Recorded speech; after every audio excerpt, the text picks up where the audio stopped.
मित्रांनो, श्री स्वामी समर्थ।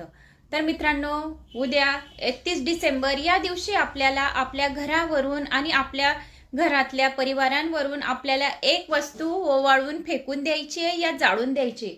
तर ती वस्तू काय आहे, तर आपल्याला 31 डिसेंबर या दिवशी संध्याकाळी 7 वाजता हा उपाय करायचा आहे, बरोबर।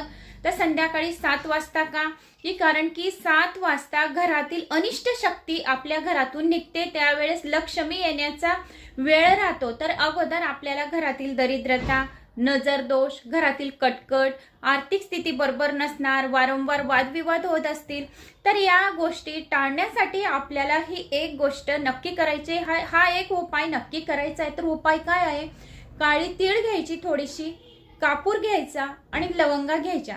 त्या तिघी वस्तू घेऊन आपल्याला आपल्या घरावरून 7 वेळा ओवाळून जाळून टाकायच्या एका भांड्यामध्ये, जेणेकरून घरातील सर्व कटकट, अनिष्ट शक्ती, नजर दोष लागला असेल तर ती निघून जाईल।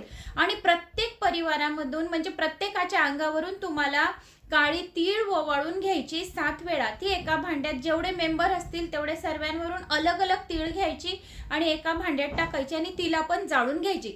जाळल्याने सर्व अनिष्ट शक्ती जळून भस्म होते। नजर दोष लागलेला असेल तर आपल्याला 31 डिसेंबर या दिवशी सर्व नजर दोष जाळून भस्म करायचा आहे आणि नवीन वर्ष 1 तारीख 2026 या दिवशी आपल्या घरात माता लक्ष्मीचं आगमन करायचंय।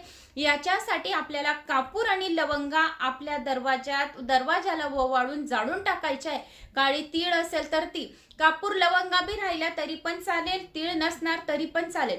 तर कापूर आणि लवंगा या 2 गोष्टी नक्की पाहिजे दरवाजावर ओवाळताना। आणि काळी तीळ प्रत्येकाच्या अंगावरून ओवाळण्यासाठी काळी तीळ नक्की हवी।